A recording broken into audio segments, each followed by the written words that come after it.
So today we'll be continuing along the theme of risk stratification. I'll spend the first half to 2/3 of today's lecture continuing where we left off last week before the discussion. I'll talk about how does one derive the labels that one uses within a supervised machine learning approach. I'll continue talking about how one evaluates risk stratification models. And then I'll talk about some of the subtleties that arise when you want to use machine learning for healthcare, specifically for risk stratification. And I think that's going to be one of the most interesting parts of today's lecture. In the last third of today's lecture, I'll be talking about how one could rethink the supervised machine learning problem not to be a classification problem, but be something closer to a regression problem. And when one now thinks about not will someone, for example, develop diabetes within 1 to 3 years from now, but when precisely will they develop diabetes, so the time to event, then one has to start to really think very carefully about the censoring issues that I alluded to last week. And so I'll formalize those notions in the language of survival modeling, and I'll talk about how one can do maximum likelihood estimation in that setting, and how one should do evaluation in that setting. Okay, so in our lecture last week, I gave you this example of risk stratification for type 2 diabetes. The goal, just to remind you, was as follows. 25% of people in the United States have undiagnosed type 2 diabetes.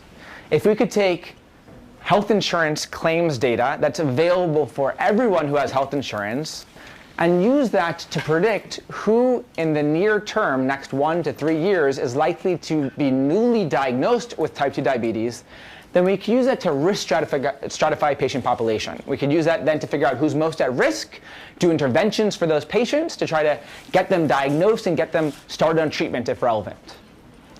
Okay, but what I didn't talk much about was where did those labels come from? How did we know that someone had a diabetes onset in that window that I show up there on the top? So what are the answers? I mean, all of you should have read the paper by Razavian et al., so you should hopefully have some ideas. Thoughts? A hint, it was in the supplementary material. How did we define a positive case in that paper?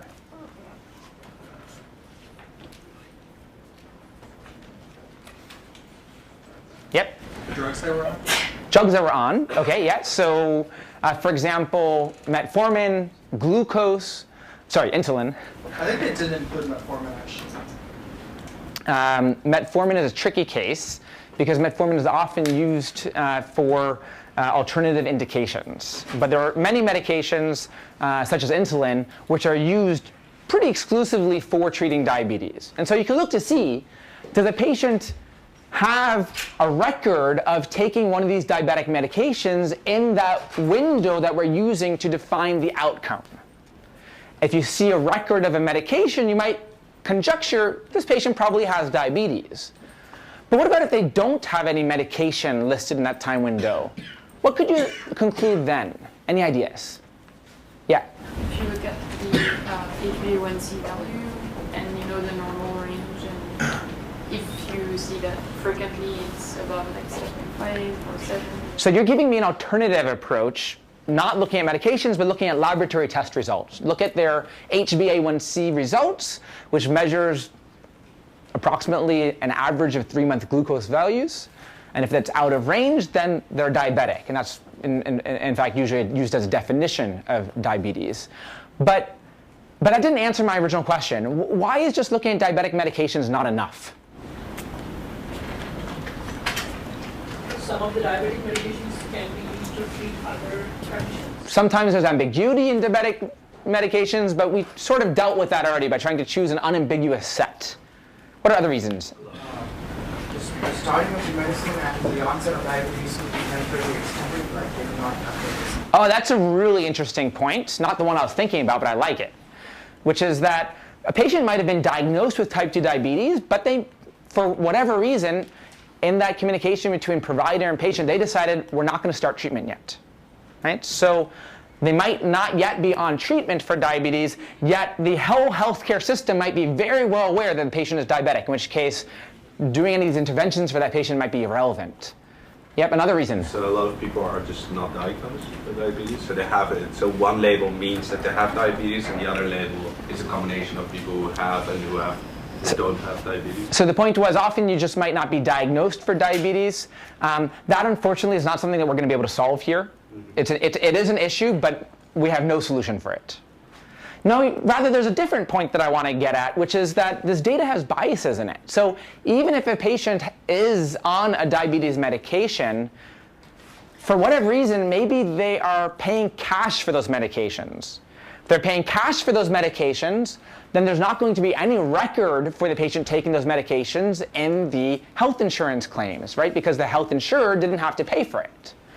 But the reason that you gave is also a very interesting reason, and both of them are valid. So for all of these reasons, just looking at the medications alone is going to be insufficient. And as was just suggested a moment ago, looking at other indicators, like, for example, does the patient have an abnormal blood glucose value or HbA1c value, would also provide information. So it's non-trivial, right? And part of what you're going to be doing in your next problem set 2, is going to be thinking through how does one actually do this cohort construction.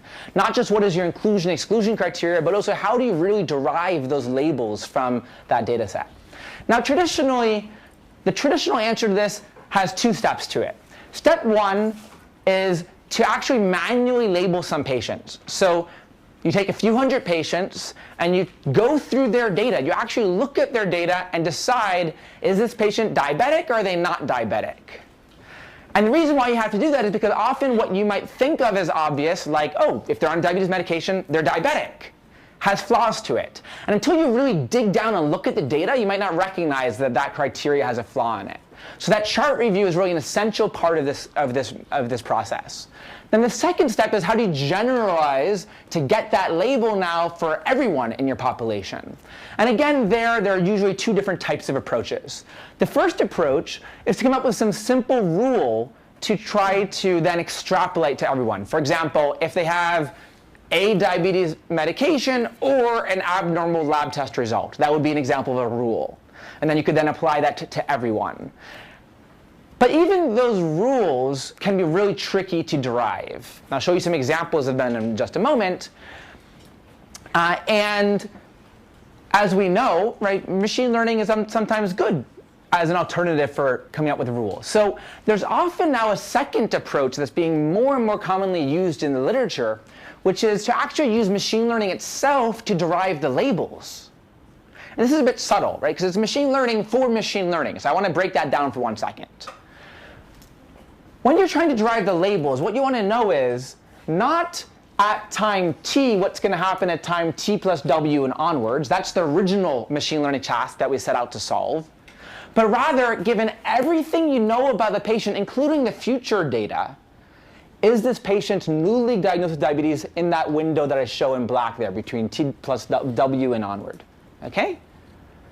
So for example, this machine learning problem, this new machine learning problem, could take as input lab test results and medications and a whole bunch of other data, and you then use the few examples you labeled in step 1 to try to predict, is this patient currently diabetic or not? You then use that model to extrapolate to the whole population, and now you have your outcome label. Might be a little bit imperfect, but hopefully it's much better than what you could have gotten with a rule. And then now using those outcome labels, you solve your original machine learning problem. Is that clear? Any questions? Yep. How do you evaluate yourself then? If you have these labels that were produced with machine learning, which are probabilistic. So that's where this first step is really important, right? You've got to get ground truth somehow. And of course, once you get that ground truth, you create a train and validate set of that ground truth. You run your machine learning algorithm and train one, you look at its performance metrics on that validate set for the label prediction problem. And that's how you get confidence in it. But let's try to break this down a little bit. So first of all, what does this chart review step look like? Well, if it's an electronic health record system, what you often do is you will pull up Epic or Cerner or whatever the commercial EHR system is, and you'll actually start looking at the patient data. You'll read notes written by previous doctors about this patient. You'll look at their blood test results across time, medications that they're on, and from that you can usually tell a pretty coherent story of what's going on with the patient. Of course, even better, the best way to get data is to do a prospective study. So you actually have a research assistant standing in the room when a patient walks into a provider, and they talk to the patient, and they take down really very clear notes what this patient has, what they don't have. But that's usually too expensive to do prospectively. So usually what we do is do this retrospectively. Now, if you're working with health insurance claims data, you usually don't have the luxury of looking at notes. And so what in my group we typically do is we build actually a visualization tool. And by the way, I'm a machine learning person. I don't know anything about visualization. Neither do I claim to be good at it, right? But you can't do the machine learning work unless you really understand your data. So we had to build this tool in order to look at the data, in order to try to do that first step of understanding, did we even characterize diabetes correctly? So I'm not going to go deep into it, by the way. You can download this. It's an open source tool. But ballpark, what I'm showing you here is one patient's data. I'm showing you on this x-axis time going from April to December. And on the y-axis, I'm showing events as they occurred. So in orange are diagnosis codes that were recorded for the patient. In green are procedure codes. In blue are laboratory tests. And if you see on a given line multiple dots along that same line, it means that same lab test was performed multiple times, and you could click on it to see what the results were. And in this way, you can start to tell a coherent story of what's going on with the patient. All right, so tools like this is what you're going to need to build to do that first step from something like health insurance claims data. Now, traditionally, that first step, which then leads you to label some data, and then from there you go and come up with these rules or do a machine learning algorithm to get the label. Usually that's a paper in itself. Of course, not of interest to the computer science community, but of extreme interest to the healthcare community.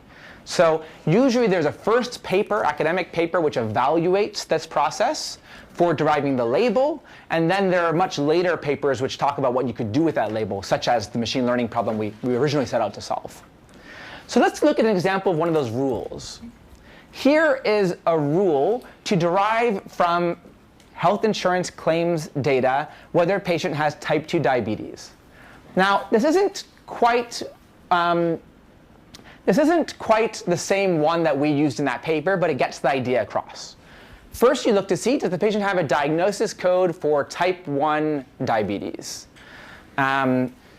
If the answer is no, you continue. If the answer is yes, you sort of rule it out. Because you say, OK, this patient's abnormal blood test results are because they have type 1 diabetes, not type 2 diabetes.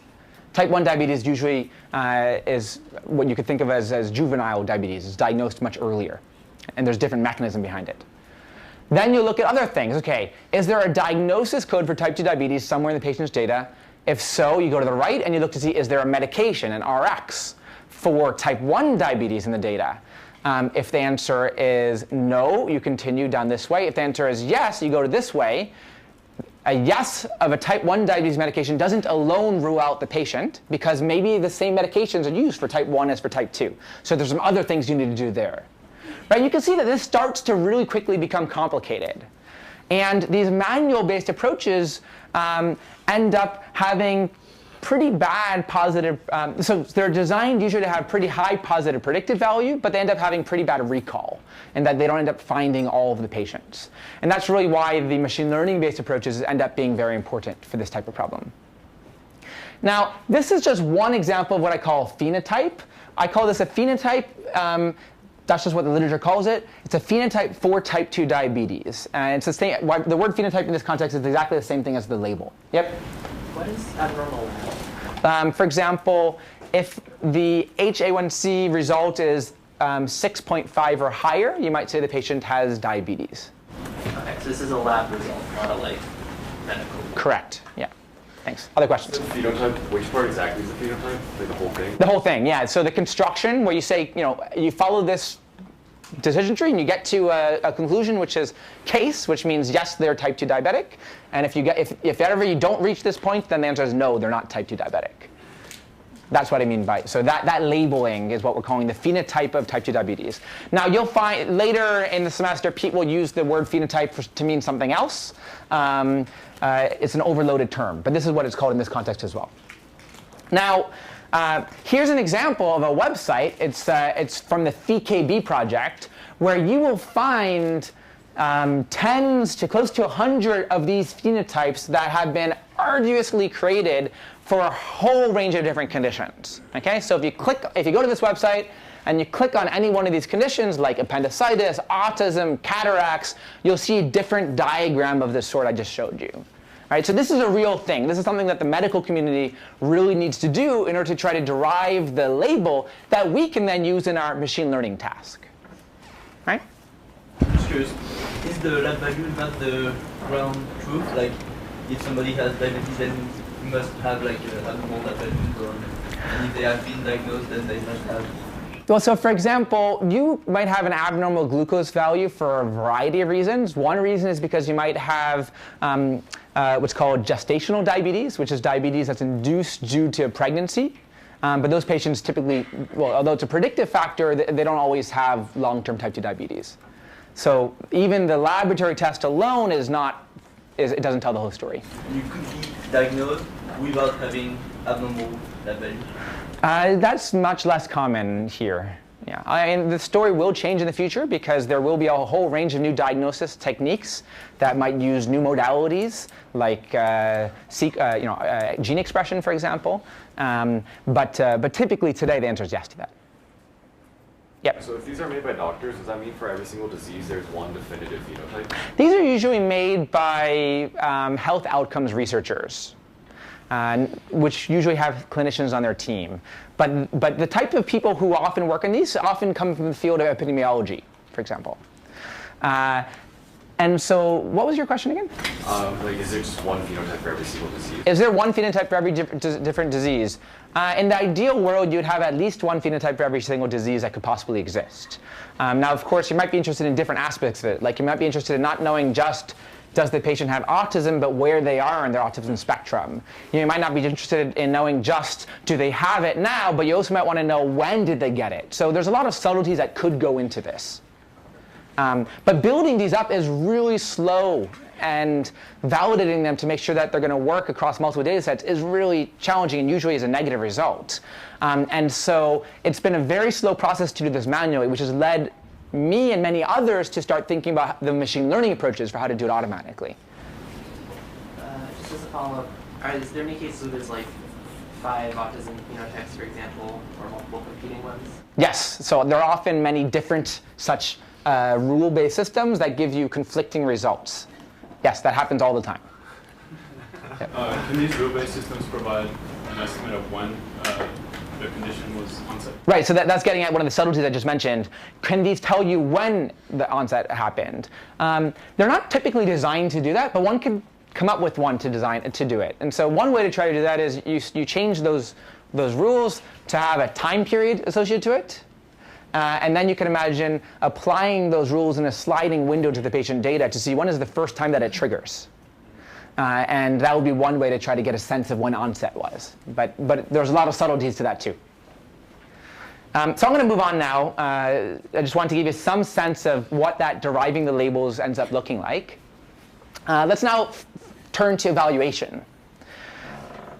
So a very commonly used approach in this field is to compute what's known as the receiver operator curve, or ROC curve. And what this looks at is the following. First of all, this is well defined for binary classification problem.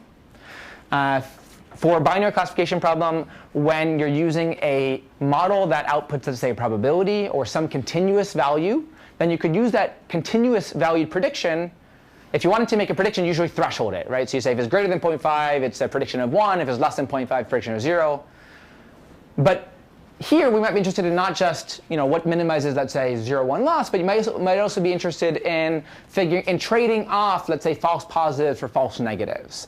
And so you might choose different thresholds. And you might want to quantify how do those trade-offs look for different choices of those thresholds of this continuous valued prediction. And that's what the ROC curve will show you. So as you move along the threshold, you can compute for every single threshold what is the true positive rate and what is the false positive rate, and that gives you a number.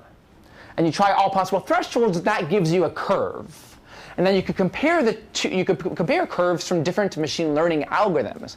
For example, here I'm showing you in the green line the predictive model obtained by using what we're calling the traditional risk factors. So something like 8 or 10 different risk factors for type 2 diabetes that are very commonly used in the literature, versus in blue, it's showing you what you get if you just used a naive L1 regularized logistic regression model with no domain knowledge, just sort of throw in the bag of features. And you want to be up there, right? You want to be in that top left corner. That's the goal here. So you would like the curve, that blue curve, to be up there and then all the way to the right. Now, one way to try to quantify in a single number how useful any one ROC curve is by looking at what's called the area under the ROC curve. And mathematically, this is exactly what you would expect, right? This area is the area under the ROC curve, right? So you can just integrate the curve, and you get that number out. Now, remember I told you you want to be in the top left, upper left quadrant. And so the goal is to get an area under the ROC curve of a 1, right? Now, what would a random prediction give you? Any idea? So if you were to just flip a coin and guess, what do you think? 0.5? Well, I was a little bit misleading when I said you just flip a coin. You've got to flip a coin with sort of different noise rates. And each one of those will get you sort of a different place along this curve. And if you look at the curve that you get from these random guesses, it's going to be the straight line from 0 to 1. And as you said, that will then have an AUC of 0.5. Right, so 0.5 is going to be random guessing, 1 is perfect, and your algorithm is going to be somewhere in between. Now, of relevance to the rest of today's lecture is going to be an alternative definition, an alternative way of computing the area under the ROC curve. So one way to compute it is literally, as I said, you create that curve and you integrate to get the area under it. But one could show mathematically, I'm not going to give you the derivation here, but you can look it up on Wikipedia. One could show mathematically that an equivalent way of computing the area under the ROC curve is to compute the probability that an algorithm will rank a positive labeled patient over a negative labeled patient. Right? So mathematically, what I'm talking about is the following thing.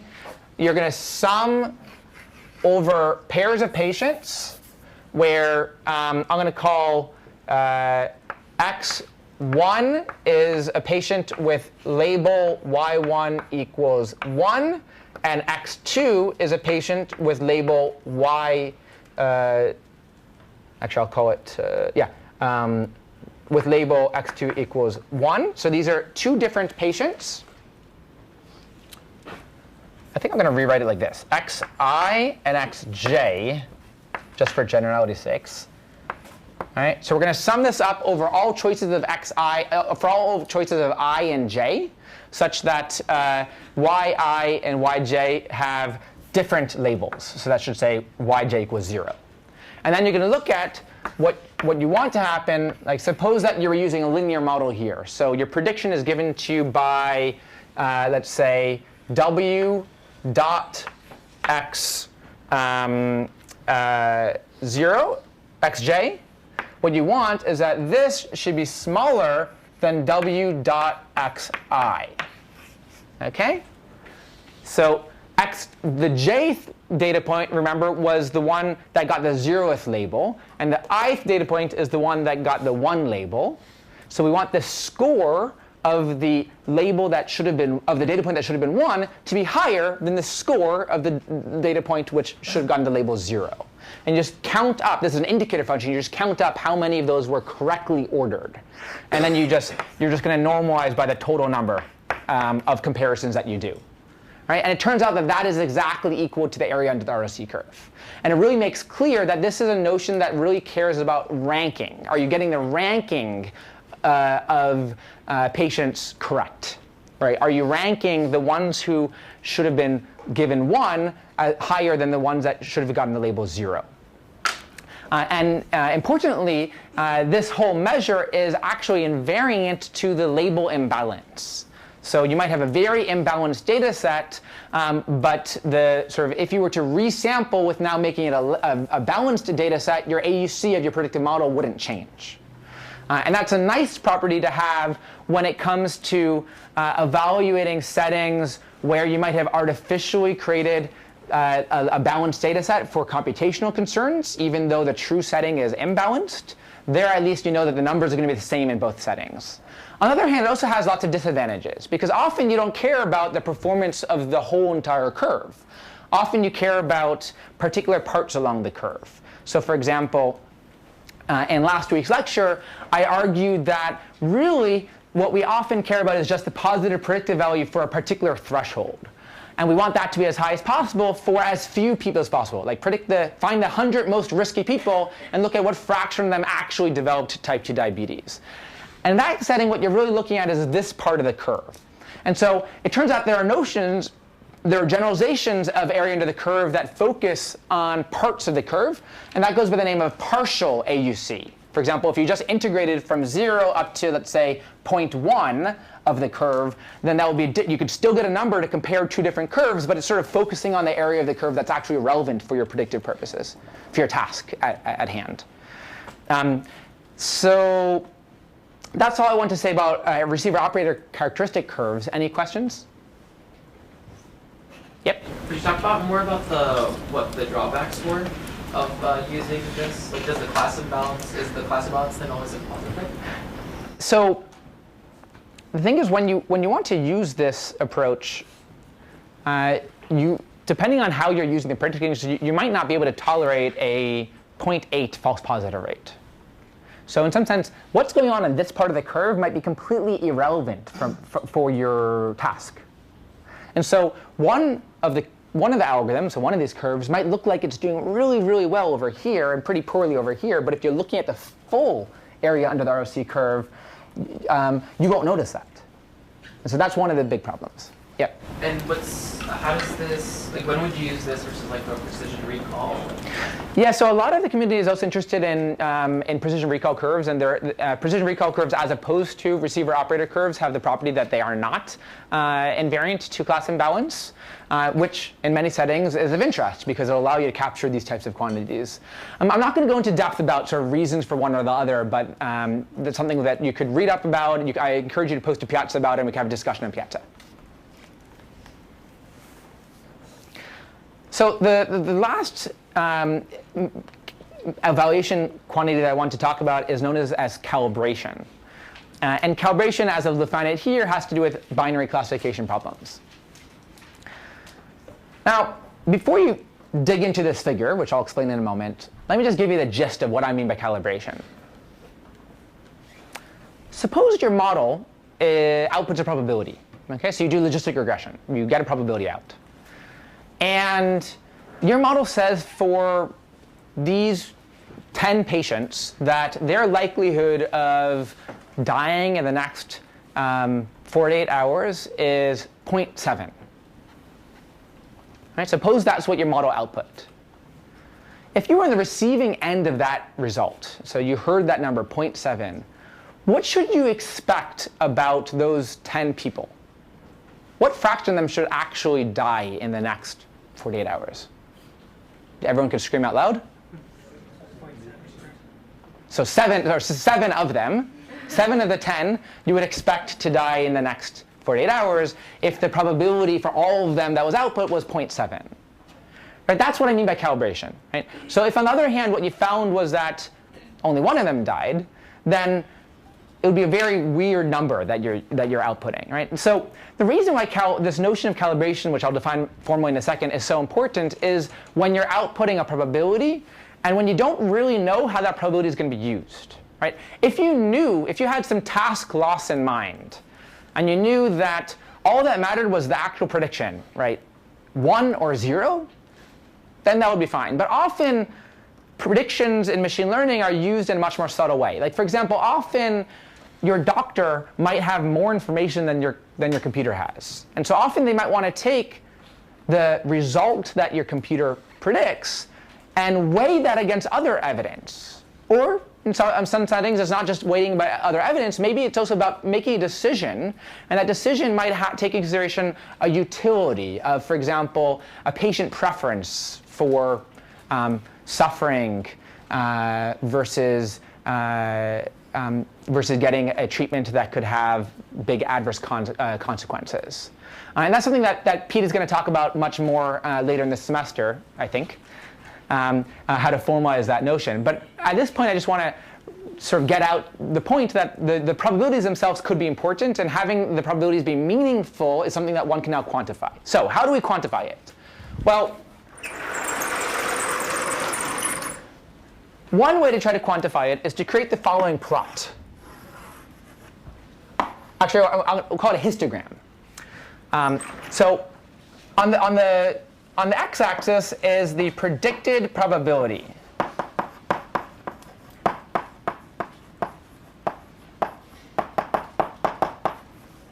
So that's what I meant by p hat. On the y-axis is the true probability. It's what I mean when I say the fraction of individuals with that predicted probability that actually got the positive outcome. That's going to be the y-axis. So I'll call that the true probability.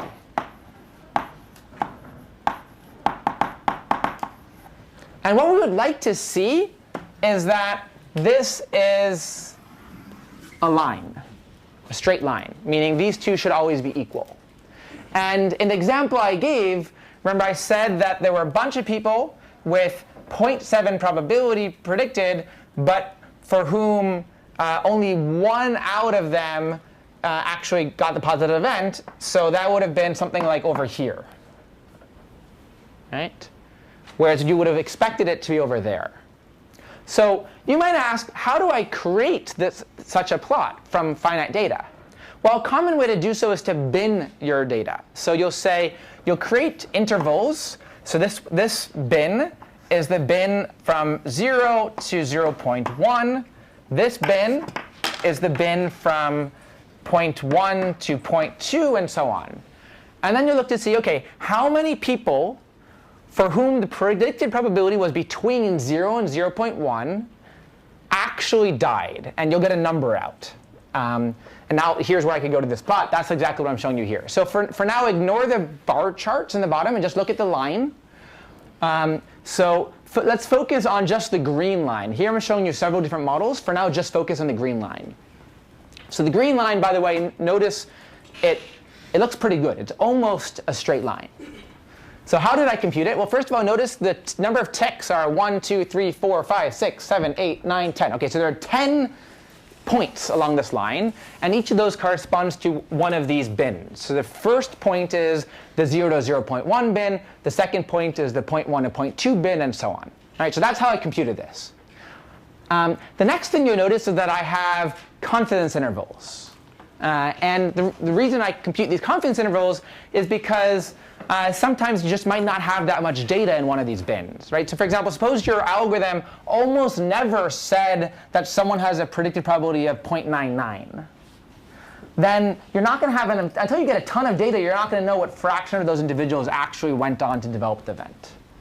And so you should be looking at sort of the confidence interval of this line, as, which should take that into consideration. And a different way to try to understand that notion, now looking at the numbers, is what I'm showing you in the bar charts in the bottom.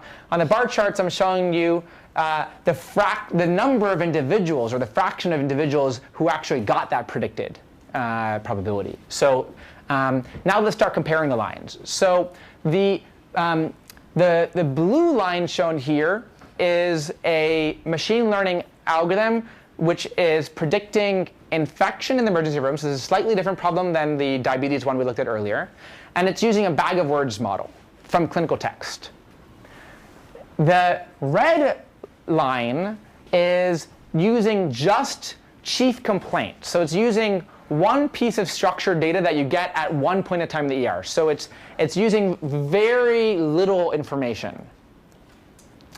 And you can see that both models are somewhat well calibrated, but the intervals, the confidence intervals of both the red and the purple lines gets really big towards the end. And if you look at these bar charts, it explains why. Because the models that use less information end up being much more risk averse. So they will never predict a very high probability. They'll always sort of stay in this lower regime. And that's why we have very big confidence intervals there. So that's all I want to say about evaluation. And I won't take any questions on this right now, because I really want to get on to the rest of the lecture. But again, if you have any questions, post to Piazza, and I'm happy to discuss them with you offline. So in summary, we've talked about how to reduce risk stratification to binary classification I've told you how to derive the labels. I've given you one example of a machine learning algorithm you could use, and I talked to you about how to evaluate it. What could possibly go wrong? So let's look at some examples. And these are a small number of examples of what could possibly go wrong. There are many more. So here's some data. I'm showing you, for the same problem we looked at before, diabetes onset, I'm showing you the prevalence of type 2 diabetes as recorded by, let's say, diagnosis codes across time. Right, so over here is 1980, over here is 2012. Look at that, it's not a flat line. Now what does that mean? Does that mean that the population is eating much more unhealthy from 1980 to 2012? And so more people are becoming diabetic? That would be one plausible answer. Another plausible explanation is that something has changed. So in fact, I'm showing you with these blue lines when in fact there was a change in the diagnostic criteria for diabetes. And so now the patient population actually didn't change much between, let's say, this time point and that time point. But what really led to this big uptick, according to one theory, is because the diagnostic criteria changed. So who we're calling diabetic has changed, because diseases are, at the end of the day, a human-made concept. You know, what do we call some disease?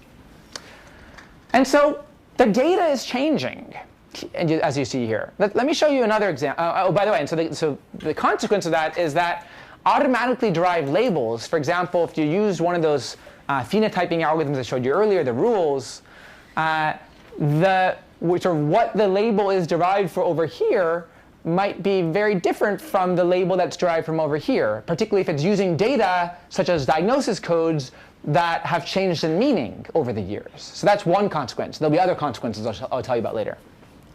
Here's another example. And by the way, this notion is called non-stationarity, that the data is changing across time. It's not stationary. Here's another example. On the x-axis, again, I'm showing you time. Here, each column is a month from 2005 to 2014. And on the y-axis, I'm showing you, for every sort of row of this table, I'm showing you a laboratory test. And here we're not looking at the results of the lab test. We're only looking at what fraction of, how many lab tests of that type were performed at this point in time. Okay? Now you might expect that, broadly speaking, the number of glucose tests, the number of white blood cell count tests, the number of neutrophil tests, and so on might be pretty constant across time, on average, because you're averaging over lots of people. But indeed, what you see here is that, in fact, there is a huge amount of non-stationarity. Which tests are ordered dramatically changes across time. So for example, you see this one line over here, where it's all blue, meaning no one is ordering the test until this point in time when people start using it. What could that be? Any ideas? Yeah? Before that the test was used less, and then you realized that. So the test was used less, or really in this case not used at all, and then suddenly it was used. Why might that happen in the back? A new test? A new test, right? Because technology changes. Right? Suddenly we come up with a new diagnostic test, a new lab test, and we can start using it where it didn't exist before. So obviously there was no data on it before. What's another reason why it might have suddenly showed up? Yeah? Could be that like annual checkups become like mandatory, or that it's part of the test at admission at hospital. Like it's an additional test. I'll stick with your first example. Maybe that test becomes mandatory. Okay? So maybe there's a clinical guideline that is created at this point in time. Right there. And health insurers decide we're going to reimburse for this test at this point in time. And the test might have been really expensive, so no one would have done it beforehand. And now that the health insurance companies are going to pay for it, now people start doing it. So it might have existed beforehand, but if no one would pay for it, no one would use it. What's another reason why you might see something like this, or maybe even a gap like this? Notice in the middle, there's this huge gap in the middle. What might have explained that?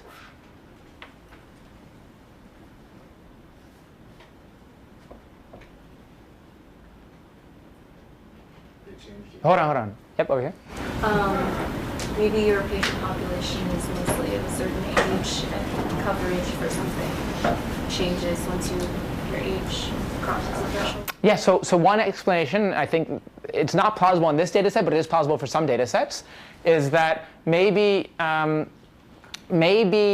your patients at time 0 were all of exactly the same age, right? So maybe there's some amount of alignment, and suddenly at this point in time, let's say women only get, let's say, their annual mammography once they turn a certain age, right? So that might be one reason why you would see nothing until one point in time, and maybe that would change across time as well. Maybe they'll stop getting it at some point after menopause, or this is not true, but let's say. So that's one explanation. In this case, it doesn't make sense because the patient population is very mixed. So you could think of it as being roughly at steady state. So they're not all, you'll have patients of all ages here. What's another reason? Someone raised their hand over here. Yep. Yeah, I was just gonna say you could maybe the EMR like shut down for a while, and so they were only doing stuff in paper, and they only were able to record 4 things. Ding, ding, ding, ding, ding. Yes, that's right. So maybe the EMR shut down, or in this case, we have data issues, right? So this data was acquired somehow. For example, maybe it was acquired through a contract with something like Quest or LabCorp, and maybe during that 4-month interval, there was contract negotiation. And so suddenly we couldn't get the data for that time period. Or maybe our databases crashed and we suddenly lost all of the data for that time period. This happens, and this happens all the time, and not just the healthcare industry, but other industries as well. Right? And as a result of those systemic type changes, your data is also going to be non-stationary across time. All right, so now we've seen 3 or 4 different explanations for why this happens, and the reality is really a mixture of all of these. And just as in the previous, so in the previous example, notice how what really changed here is that the derived labels might change meaning across time. Now, the significance of the features used in the machine learning models would really change across time. And that's one of the big consequences of this, particularly if you're deriving features from lab test values. Here's one last example. Again, on the x-axis here, I have time. On the y-axis here, I'm showing the number of times that you observed some diagnosis code of some kind. This cyan line is ICD-9 codes, and this red line are ICD-10 codes. You might remember that Pete mentioned in an earlier lecture that there was a big shift from ICD-9 coding to ICD-10 coding at some point. When was that time? It was precisely this time. And so if you think about the feature vector that you would derive for your machine learning problem, you would have one feature for all ICD-9 codes and one set of features for all ICD-10 codes. And those ICD-9-based features are going to be, they're going to be used quite a bit in this time period. And then suddenly they're going to be completely sparse in this time period. And the ICD-10 features start to become used. And you can imagine that if you did machine learning using just ICD-9 data, and then you try to apply your model at this point in time, it's going to do horribly because it's expecting features that it no longer has access to. And this happens all the time. And in fact, what I'm describing here is actually a major problem for the whole healthcare industry.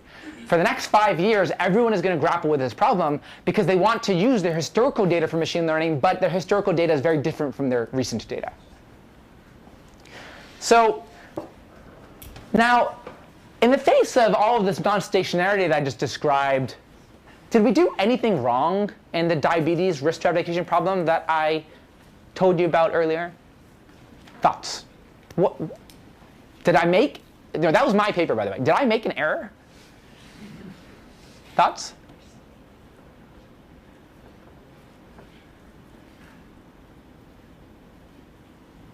Don't be afraid. I am often wrong.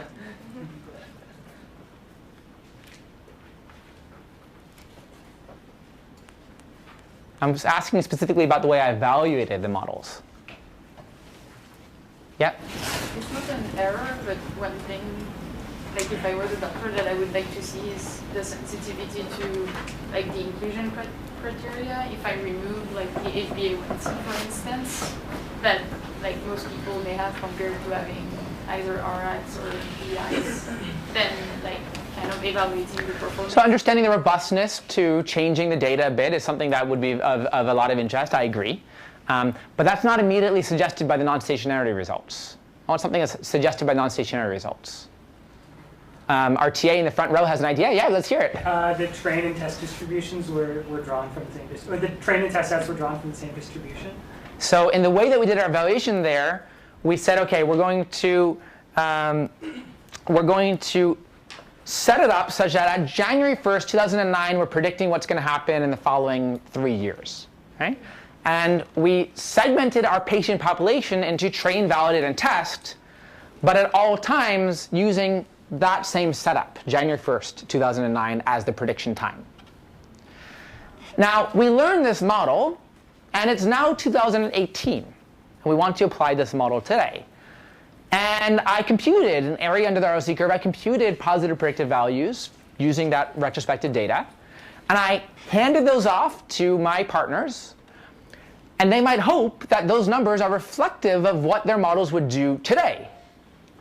But because of these issues I just told you about, right, for example, that the number of people who have type 2 diabetes and even the definition of it has changed, because of the fact that the laboratory, ignore this part over here, that's just a fluke, but the fact that because of the laboratory tests that were available during training might be different from the ones that are available now, and because of the fact that we have only ICD-10 data now and not ICD-9, for all of those reasons, our predictive performance is going to be really horrible now, particularly because of this last issue of not having ICD-9s. Our predictive model is going to work horribly now if it was trained on data from 2008 or 2009.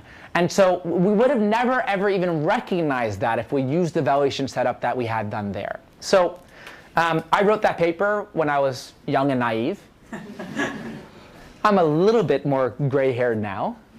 And so in our more recent work, for example, this is a paper which we're working on right now, done by a master's student of mine, Helen Zhou, and is looking at predicting antibiotic resistance. Now we're a little bit smarter about our evaluation setup, and we decided to set it up a little bit differently. So what I'm showing you now is the way that we chose train, validate, and test for our population. So we segmented our data. So the x-axis here is time, and the y-axis here are people. So you can think of each person as being a different row. And you can imagine that we randomly sorted the rows. Okay? What we did is we segmented our data into these 4 quadrants. The first 2 quadrants we used for train and validate. Notice, by the way, that we have different people in the training set as we do in the validate set. And that's important for another quantity, which I'll talk about in a minute. So we used this data for train and validate, and that's, again, very similar to the way we did it in the diabetes paper. But now, for testing, we use this future data. Right, so we use data from 2014 to 2016. And one can imagine 2 different quadrants. You might be interested in knowing, for the same patients for whom you made predictions on during training, how would your predictions do for those same people at test time in the future data? And that's assuming that what we're predicting is something that's much more myopic in nature. In this case, it was predicting, are they going to be resistant to some antibiotic? But you can also look at it for a completely different set of patients, where for patients who are not used during training at all, and suppose that this 2 bucket isn't used at all, for those patients, how do we do? Again, using the future data for that. And the advantage of this setup is that it can really help you assess non-stationarity. So if your model really took advantage of features that were available in 2007, 2008, 2009, but weren't available in 2014, you would see a big drop in your performance. Looking at the drop in performance from your validate set in this time period to your test set from that time period, that drop in performance will be uniquely attributed to the non-stationarity. So it's a good way to diagnose it. Yep? Just some clarification on non-stationarity. Is it the fact that certain data is just lost altogether, or is it the fact that it's just encoded differently, and so then it's difficult to get that mapping correct? Both of these happen. Right? So I have a big research program now which is asking not just how, so this is how you could evaluate and recognize there's a problem, but of course there's a really interesting research question, which is how can you make use of the non-stationarity, right? So for example, you had ICD-9, ICD-10 data. You don't want to just throw away the ICD-9 data. Is there a way to use it? So the naive answer, which is what the community is largely using today, is come up with a mapping, right? Come up with a manual mapping from ICD-9 to ICD-10 so that you can sort of manually transform your data into this new format such that the models you learn from this older time is useful in the future time. That's the boring and simple answer. But I think we could do much better. For example, we could learn new representations of the data. We could learn that mapping directly in order to optimize for your sort of most recent performance. And there's a whole bunch more that we can talk about later. Yep. If there was indeed a non-stationary change, this will enable you to detect it, but this does not ensure like robustness to future. Correct. Right, so this allows you to detect that a non-stationarity has happened, and it allows you to say that your model is going to generalize to 2014, 2016. But of course, that doesn't mean that your model is going to generalize to 2016, 2018. Right? And so how do you do that? How do you get confidence in that? Well, that's a really interesting research question. We don't have good answers to that today. Right? From a practical perspective, the best I can offer you today is build in these checks and balances all the time. So continuously sort of evaluate how you're doing on the most recent data. And if you see big changes, throw a red flag. Build more checks and balances into your deployment process.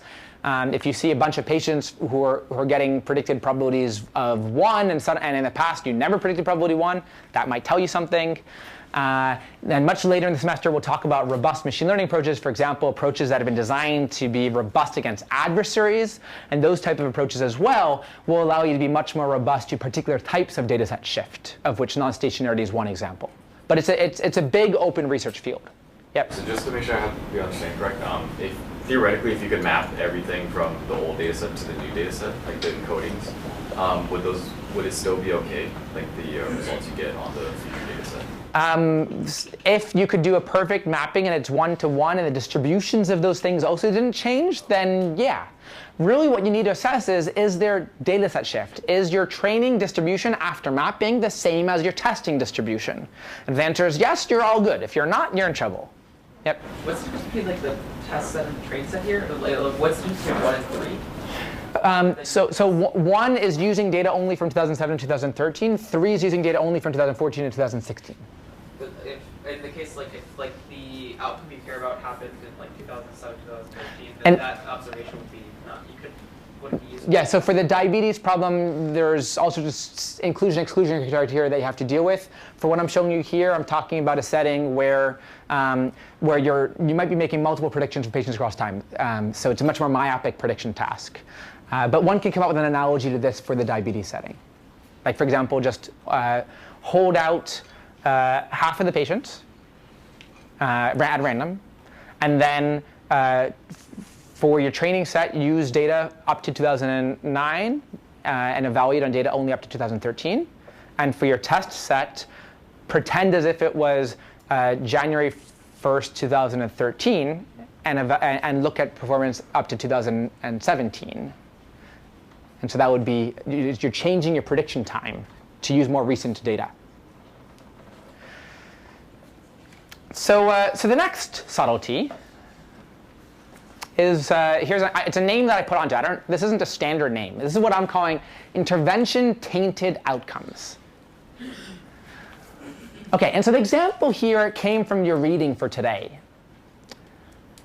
The reading was this paper on intelligible models for healthcare predicting pneumonia risk in hospital 30-day admissions from KDD 2015. So in that paper, they give an example. It's a very old example of trying to use a predictive model to understand a patient's risk of mortality when they come into the hospital. And what they learned in this, they used a rule-based learning algorithm, and what they discovered was a rule that said if the patient has asthma, then they have low risk of dying. So these are all patients who have pneumonia. So a patient who comes in with pneumonia and asthma has a lower risk of dying than a patient who comes in with pneumonia and does not have a history of asthma. Okay? That's what this rule says. And this paper argued that there's something wrong with that learned model. Any of you remember what that was? Someone who hasn't talked today, please? Yeah, in the back. It was that those with asthma had more aggressive treatment, so that means that they had a higher chance of survival. Patients with asthma had more aggressive treatment. In particular, they might have been admitted to the intensive care unit for more careful vigilance. And as a result, they had better outcomes. Yes, that's exactly right. So the real story behind this is that risk stratification, as we talked about in the last couple weeks, it's used to drive interventions. And those interventions, if they happened in the past data, would change the outcomes. So in this case, you might imagine using the learned predictive model to say a new patient comes in. This new patient has asthma, and so we're going to say they're low risk. And if we took a naive action based on that prediction, we might say, OK, let's send them home. They're at low risk of dying. But if we did that, we could be killing people, because the reason why they were low risk is because they had those interventions in the past. Right? So here's what's going on in a picture. You have your data, X, and you're trying to make a prediction at some point in time, let's say emergency department triage. You want to predict some outcome Y, let's say whether the patient dies at some defined point in the future.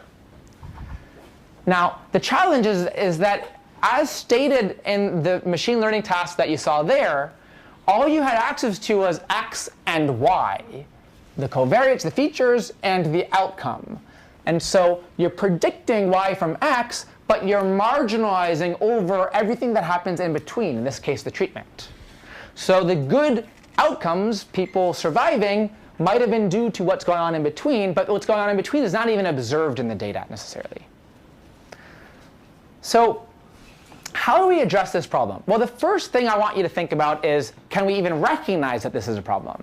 And that's where that article really suggests that using an intelligible model, a model that you can introspect and try to understand a little bit, is actually really important for even recognizing that weird things are happening. And this is a topic which we will talk about in a lecture towards the end of the semester, in much more depth. We'll talk about algorithms for interpreting machine learning models. So that's important. You've got to recognize what's going on. But what do you do about it? So here are some hacks. Hack number 1, modify the model. This is the solution that was proposed in the paper you read. They said, OK, if it's a simple rule-based prediction that the learning algorithm outputs to you, you could see the rule that doesn't make sense. You could use your clinical insight to recognize it doesn't make sense. You might even be able to explain why it happened, and then you just remove that rule. Right? So you manually modify the model to push it towards something that's more sensible. All right, so that's what was suggested, and I think it's nonsense. Like, I don't think that's ever going to work in today's world.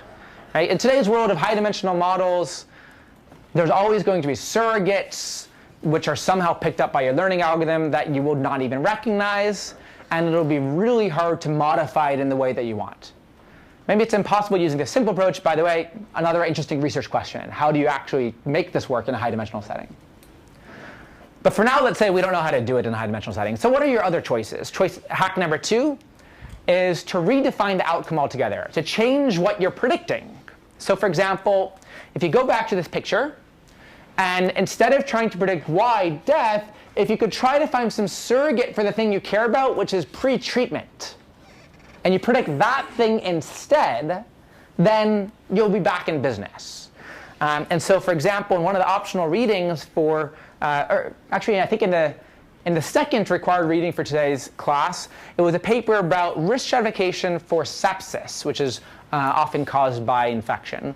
And what they show in that article is that there are laboratory test results, such as lactate, and there are others, which can give you a hint that this patient might be on a path to clinical deterioration. And that test might precede the interventions to try to take care of that condition. And so if you instead change your outcome to be predicting that surrogate, then you're getting around this problem that I just pointed out. Now, a third hack is from one of the optional readings from today's lecture, this paper by Suchi Saria and her students from Science Translational Medicine 2015. It's a really well-written paper. I highly recommend reading it. And in that paper, they suggest formalizing the problem as one of censoring, which is what we'll be talking about for the very last third of today's lecture. In particular, what they say is, suppose you see that a patient is treated for the condition. Let's say they're treated for sepsis. then if the patient is treated for that condition, then we don't know what would have happened to them had they not been treated. So we don't observe the outcome death given no treatment. And so we're going to treat it as an unknown outcome. And for patients who were not treated but ended up dying due to sepsis, then they're not censored. And what I'll show you in the later part of the class is how to learn from censored data. So this is another formalization which tries to address this problem that we pointed out. Now, I call these hacks because really, I think what we should be doing is formalizing it using the language of causality. Once you do this introspection and you realize that there is treatment, in fact, you should be rethinking about the problem as one of now having 3 quantities of interest. There's the patient, everything you know about them at triage, that's the X variable I showed you before. There's the outcome, let's say Y. And then there's that everything that happened in between, in particular the interventions that were happened in between. We'll call that T for a treatment. And the question that one would like to ask in order to figure out how to optimally care for the patient is one of, will admission to the ICU, which is the intervention that we're considering here, will that lower the likelihood of death for the patient? And now when I say lower, I don't mean correlation. I mean causation. Will it actually lower the patient's risk of dying? I think we need to hit these questions on the head with actually thinking about causality to try to formalize this properly. And if you do that, this will be a solution which will generalize to the high dimensional settings that we care about in machine learning. And this will be a topic that we'll talk really in depth after spring break. But I wanted to give you this as one motivation for why it's so important. There are many other reasons to really think about it from a causal perspective. OK, so subtlety number 3. There's been a ton of hype in the media about deep learning in healthcare. A lot of it is very well warranted. For example, the advances we're seeing in areas ranging from radiology and pathology to interpretation of EKGs are all really being transformed by deep learning algorithms. But the problems I've been telling you about for the last couple of weeks of doing risk stratification on electronic health record data, such as text notes, such as lab test results and vital signs, diagnosis codes, that's a different story. And in fact, if you look closely at all of the papers that have been published in the last few years that have been trying to apply the gauntlet of deep learning algorithms at those problems, in fact, the gains are very small. And so what I'm showing you here is just one example of such a paper. This is a paper that received a lot of media attention. It's a Google paper. Called Scalable and Accurate Deep Learning with Electronic Health Records. And if you go across the United States, if you go international, you talk to chief medical information officers, they're all going to be telling you about this paper. They've all read it. They've all heard about it. And they all want to use it. Right? But what is this actually doing? What's going on behind the scenes? Well, this paper uses the same sorts of data we've been talking about. It takes vitals, notes, orders, medications, thinks of it as a timeline, summarizes it, then uses a recurrent neural network. It also uses attentional architectures. And there's some pretty smart people on this paper. Greg Corrado, Jeff Dean are all co-authors of this paper. They know what they're doing. Right? So they use these algorithms to predict a number of downstream problems, readmission risk, for example, 30-day readmission, like you read about it in your readings for this week. And they get pretty good predictions. But if you go to the supplementary material, which is a bit hard to find, but here's the link for all of you, and I'll post it to my slides. And if you look at the very last figure in that supplementary material, you'll see something interesting. So here are those 3 different tasks that I studied: inpatient mortality prediction, 30-day readmission, length of stay prediction. The first line in each of these buckets is what your deep learning algorithm does. Over here, they have 2 different hospitals. I think it might have been University of Chicago and Stanford. And they're showing the area under the ROC curve, which we've talked about, performance for each of these tasks for their best models. Okay? And in the parentheses, they give confidence intervals, let's say something like 95% confidence intervals for area under the ROC curve. Now, the second line that you see is called full feature enhanced baseline. It's using the same data, but it's using something very close to the feature representation that you saw in the paper by Nargis-Razavian, so that paper on diabetes prediction that I told you about and we've been criticizing. Okay? So it's using that L1 regularized logistic regression with a smart set of features. Okay? And what you see across all three settings is that the results are not statistically significantly different. Okay? So let's look at the first one, hospital to A, deep learning, 0.95 AUC. This L1 regularized logistic regression, 0.93. 30-day readmission, 0.77, 0.75, 0.86, 0.85. And the confidence intervals are all overlapping. So what's going on? Right? So I think what you're seeing here, first of all, is a recognition by the machine learning community that, in this case, a late recognition that simpler approaches tend to work well with this type of data. I don't think this was the first thing that they tried. They tried probably the deep learning algorithms first. Second, we're all grasping at this. Like, we all want to come up with these better algorithms. But so far, we're not doing that well. And I'll tell you more about that in just a second. But before I finish with this slide, I want to give you a punchline I think is really important. You might come home from this and say, you know what? It's not that much better, but it's a little bit better. 0.95 to 0.93. Suppose it was tight confidence intervals. That's, there might be a few patients whose lives you could save with that. But because of all the issues I've told you about up until now, of non-stationarity, for example, those gains disappear. In many cases, they even reverse when you actually go to deploy these models because of that data set shift or non-stationarity. It so happens that the simpler models tend to generalize better when your data changes on you. And this is nicely explored in this paper from Kenneth Jung and Nigam Shah in Journal of Biomedical Informatics, 2015. So this is something that I want you to think about. Now, let's try to answer why. Well, the areas where we've been seeing recurrent neural networks doing really well in, for example, speech recognition, natural language processing, are areas where often, for example, if you're predicting what is the next word in a sequence of words, the previous few words are pretty predictive. Like, what is the next that I'm going to say? What is it? Word, right? And you knew that, right? Because it's pretty obvious to predict that. And so the models that are good at predicting for that type of data, it doesn't mean that they should be good for predicting for a different type of sequential data. It's sequential data, which, by the way, lives on many different time scales. Patients who are hospitalized, you get tons of data for them at that time, and then you might go months without any data on them. Data with lots of missing data, data with multivariate observations at each point in time, not just a single word at that point in time. Right? So it's a different setting, and we shouldn't expect that the same architectures that have been developed for other problems will generalize immediately to these problems. Now, I do conjecture that there are lots of nonlinear interactions where deep neural networks could be very powerful at predicting for. But I think they're subtle. And I don't think that we have enough data currently to deal with the fact that the data is messy and that the nonlinear interactions are subtle. We just can't find them right now. But this shouldn't mean that we're not going to find them a few years from now. I think this deservedly is a very interesting research direction to work on. And the final reason to point out is that the features that are going into these types of models are actually really cleverly chosen features. Right? A laboratory test result, like looking at your A1C, what is A1C? Right? So it's something that had been developed over decades and decades of research where you recognize that looking at a particular protein is actually informative of something about the patient's health. Right? So the features that we're using that go into these models were designed, first they were designed for humans to look at, and second, they were designed to really help you with decision making. They were largely independent features from other information that you have about the patient.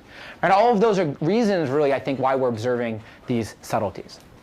OK, so for the last 10 minutes of class, I'm going to have to hold questions because I want to get through all the material. But please post them to Piazza. For the last 10 minutes of class, I want to change gears a little bit and talk about survival modeling. So often we want to talk about predicting time to some event. So this red dot here, this black line here is what I mean by an event. That event might be, for example, a patient dying. It might mean a married couple getting divorced. It might mean the date at which you graduate from MIT.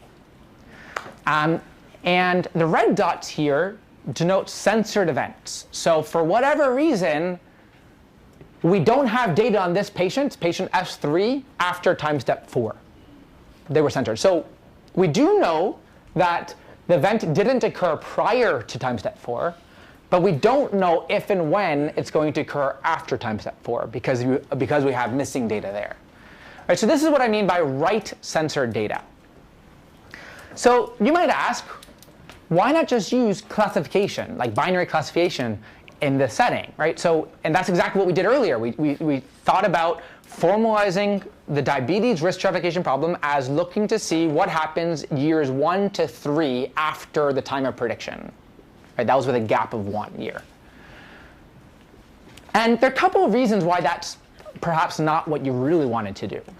First, you have less data to use during training, because you've suddenly excluded patients for whom, or said differently, if you have patients for whom they were censored during that time window, you're throwing them out, so you have fewer data points there. That was part of our inclusion-exclusion criteria. Also, when you go to deploy these models, your model might say, yes, this patient is going to develop type 2 diabetes between 1 and 3 years from now. But in fact, what happened is they developed type 2 diabetes 3.1 years from now. Right? So your model would count this as a negative, or it would be a false positive. The prediction would be a false positive. But in reality, your model wasn't actually that bad, right? We did pretty well. We didn't quite get the right range, but they did get diagnosed with diabetes right outside that time window. Right? And so your measures of performance are going to be pessimistic. Right? You might be doing better than you thought. Now, you can try to address these two challenges in many ways. Like you can imagine a multitask learning framework where you try to predict what's going to happen 1 to 2 years from now, what's going to happen 2 to 3 years from now, 3 to 4, and so on. Each of those are different binary classification models. You might try to tie together the parameters of those models via multitask learning formulation. And that'll get you closer to what you care about. But what I'll tell you about in the last 5 minutes is a much more elegant approach to try to deal with that. And it's akin to regression. So that leads to my second point. Why not just treat this as a regression problem? Predict time to event. You have some continuous valued outcome, the time until diagnosis of diabetes. Just try to minimize your squared error, trying to predict that continuous value. Well, so the first challenge to think about is remember where that mean squared error loss function came from. It came from thinking about your data as coming from a Gaussian distribution. And if you do maximum likelihood estimation of this Gaussian distribution, it turns out to look like minimizing a squared loss. So it's making a lot of assumptions about the outcome. For one, it's making an assumption that the outcome could be negative or positive. Like a Gaussian distribution doesn't have to be positive. But here we know that t is always non-negative. In addition, there might be long tails. Like we might not know exactly when the patient's going to develop diabetes, but we know it's not going to be now. It's going to be at some point in the far long future. And that may also look very non-Gaussian. So typical regression approaches aren't quite what you want. But there's another really important problem, which is that if you naively removed those censored points, like what do you do for the individuals where you never observe the time, where they never get diabetes because they were censored? Well, if you just remove those from your learning algorithm, then you're biasing your results. So for example, if you think about the average age of diabetes onset, if you only look at people who actually were observed to get diabetes, it's going to be much closer to now, because obviously the people who were censored are people who got it much later from the censoring time. So that's another serious problem. So the way that we're trying to formalize this mathematically is as follows. Now we should think about having data which has, again, features x, outcome what we usually call y for the outcome in regression, but here I'll call it capital T because of the time to the event. And now we have an additional variable, so it's no longer a tuple, now it's a triple, b, and b is going to be a binary variable which is saying was this individual censored, was the time t denoting the censoring event, or was it denoting the actual event happening? Right, so this is distinguishing between the red and the black. So black is b equals 0, red is b equals 1. Okay? So now we can talk about learning a density, p of t, which I'll also call f of t, which is the probability of death at time t. And associated with any density, of course, is the cumulative density function, which is the integral from 0 to any point of the density. Here we'll actually look at 1 minus the CDF, what's called the survival function. So it's looking at the probability of t, the actual time of the event, being larger than some quantity little t. Okay? And that's, of course, just the integral of the density from little t to infinity. Right, so this is the survival function, and it's of a lot of interest. Right? You want to know, is the patient going to be diagnosed with diabetes 2 or more years from now? So pictorially, what you're interested in is something like this. You want to estimate these conditional distributions. So I call it conditional because you want to condition on the covariates of the individual x. So what I'm showing you, this black line is your density, little f of t. And this white area here, the integral from little t to infinity, meaning all of this white area, is capital S of t. It's the probability of surviving longer than time little t. OK, so the first thing you might do is say, we get this data, these tuples, and we want to try to estimate that function little f, right? The probability of death at some time. Or equivalently, you might want to estimate the survival time, capital S of t, which is the CDF version of it. And these two are related to one another just by some calculus. So a method called the Kaplan-Meier estimator is a non-parametric method for estimating that survival probability, capital S of t. Okay, so this is the probability that the individual lives more than some time period. So first I'll explain to you this plot, then I'll tell you how to compute it. So the x-axis of this plot is time. The y-axis is this survival probability, capital S of t. It's the probability that the individual lives more than this amount of time. I think this x-axis is in days, so 500, 1,000, 1,500, 2,000. This figure, by the way, was created by one of my students who's studying multiple myeloma data set. So you could then ask, well, under what covariates do you want to compute this survival? So here, this method I'll tell you about is very good for when you don't have any features. Right? So all you want to do is estimate that density by itself. And of course, you could apply such a method for multiple populations. And what I'm showing you here is applying it for 2 different populations. Right? Suppose there's just a single binary feature, and we're going to apply it to the x equals 0 and x equals 1. And that gives you 2 different curves out. But here the estimator is going to work independently for each of the 2 populations. So what you see here in this red line is for the x equals 0 population. We see that at time 0, everyone is alive, as you would expect. And at time 1,000, roughly 60% of the individuals are still alive by time 1,000, and that sort of stays constant. Now you see that for the other subgroup, the x equals 1 subgroup, again, at time step 0, as you would expect, everyone is alive.